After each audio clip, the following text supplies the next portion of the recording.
Hey guys, welcome to Wyshtech. So today we are going to be installing this EM Canon conversion kit onto this Matrix M4. Additionally, we're also going to do some light tune-up. First, we're going to install this ported cylinder, because usually these Matrix M4s will have a full cylinder and that kind of overvolumes it a little bit. So that should help with accuracy. And then I got this MITA nozzle for M4s, and we'll see how this fits. I'll check feeding and whatnot and make sure it fits correctly. And then my favorite cylinder head, the Slong polycarbonate cylinder head. The reason why I use these is because they do a really good job keeping the nozzle straight on every cycle, so it helps with mini-cap syndromes and really gets that FPS within about 3 to 5 FPS, mostly within 2. And then we're going to flat hop it with the Modify Baton soft hop up bucking. And to add a little bit of aesthetics to the build, if you look, there is no muzzle on this guy. So what we're going to do, and it matches it perfectly, is that we're going to put this Angel Customs rail extension with a tracer control device, or tracer unit. It matches the build really well. We'll put that on there and then we'll test everything out. We're going to get a baseline FPS, and then after everything's all said and done, we'll do an after tune-up FPS test.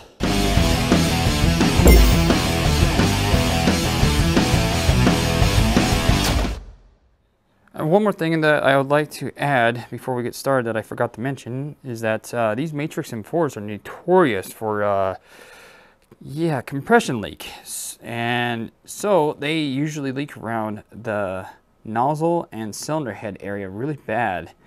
So we're going to address those issues and and go from there. Alright, chrono test and semi-auto, 10 shots to get in a good average, min and max. Here we go.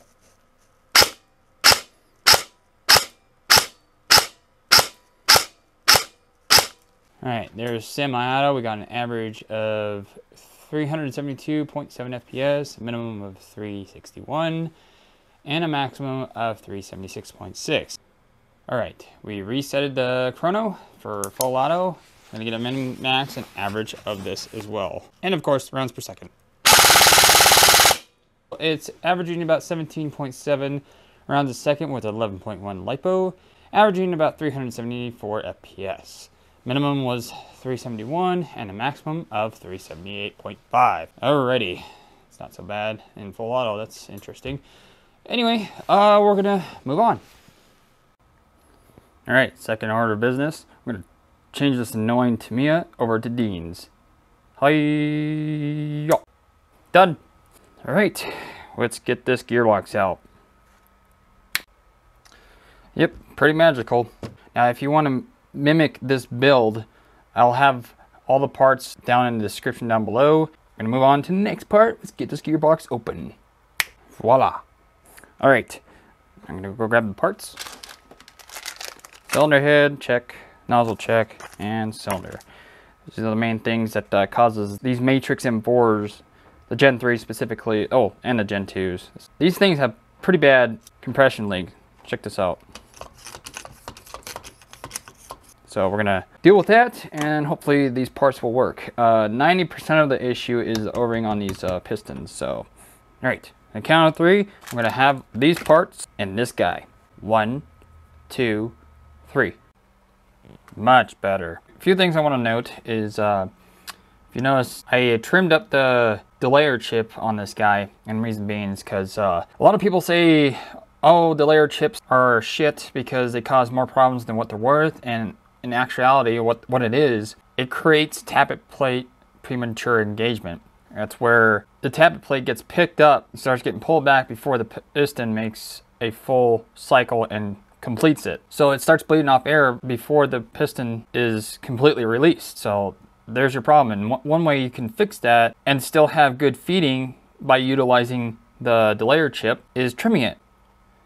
The before and after, just like that.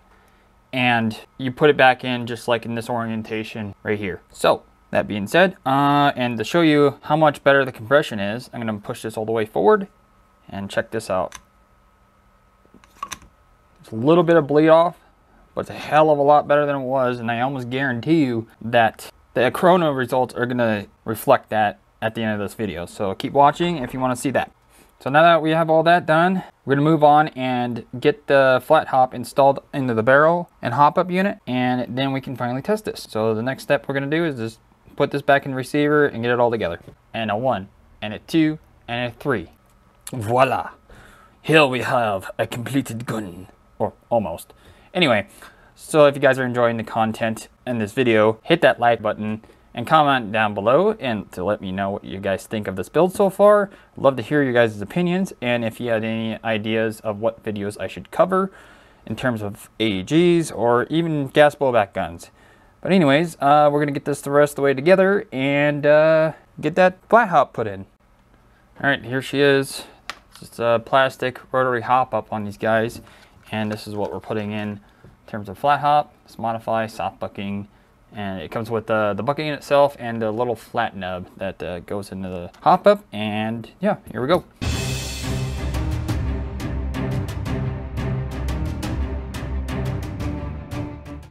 So I always like to take out the hop up arm, mainly because sometimes you might have to modify that portion right there just a little bit deeper, because sometimes the nub that comes with these buckings can actually engage the hop up while it's completely off. So in this case, you might not have to. I just cleaned the barrel, and this is why I always clean the barrel whenever I do anything with the hop up system. The barrel's out, might as well do it. Whenever you guys install a new bucking, it's always a good habit to make sure your BB goes through the bucking with hardly any resistance. If there's a lot, it's going to cause a jam, and in this case, I just dropped the BB down in there. I'm going to give it a little push and get a feel for it. Ooh, there's a lot. So I'm going to have to modify the barrel just a tiny bit to fix that. I'm going to take the barrel out and trim the front of it down a little bit, because right now the barrel is pressing too hard into the bucking, and that's one way to fix it. All right, I modified the face into the barrel a little bit, and the BB goes through it much better. So now we're going to go ahead and put the flat nub in. Okay. So that's another reason why I take the hop-up arm out. It just makes it a little bit easier to install the flat nub. And the next thing you want to do is just look down the barrel, shine some light in it, and then have the hop-up all the way off and see if you can see the nub coming down the barrel. And I know you guys can't see it, but it's not coming down at all. So we're good. This is ready. Now that's out of the way, we can finally put this together and get our chrono result. Hell yeah. Something I want to show you guys real quick. No, this is not an upgraded barrel. I know it looks a lot shinier because I just polished it. This is still the factory barrel.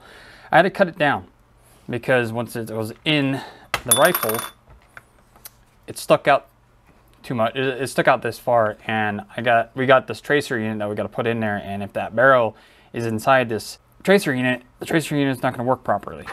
So I cut it down to length. It should come out just right at the end right here, so it shouldn't interfere with that anymore. And then for the hell of it, I just went ahead and made the barrel look pretty, and all it took was just some sandpaper going down to smaller and smaller grits. But I digress. All right, we got the EM cannon installed. If you guys need help with installing this kit, there should be a card up in the upper corner here to another video that I do a step-by-step process on how to install one of these kits. Let's plug in our battery. These batteries fit the best in the stocks of these conversion kits. So let's go ahead and install it. First you connect your DINs, then this little white connector connects to this guy, and it actually has a working battery indicator. Look at that, really cool. All right, let's chrono this bad boy. Okay, got the 0.2s in. We're gonna do semi-auto. Dun dun dun dun dun dun dun dun dun dun dun. Sorry. All right, 10 shots. Here we go.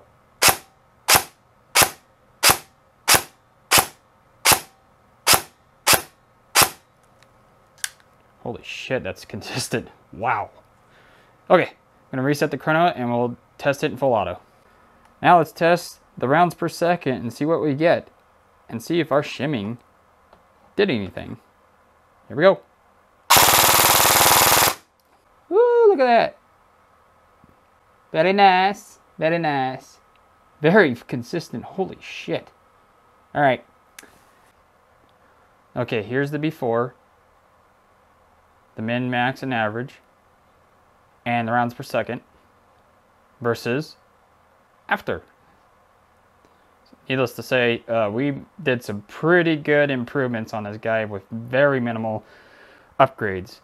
Now, if you guys want to copy this build, I'll leave all the parts information down in the description down below. If you guys need any help with your builds or just want to show off something, check out the Discord community down in the description below. And I also stream on Twitch, Airsoft Tech Live. You can come in and BS with me, or you can ask questions. All of the details for the Twitch streaming is down in the description below as well. And that being said, you guys have a good one. Thanks for watching. See you later. Bye.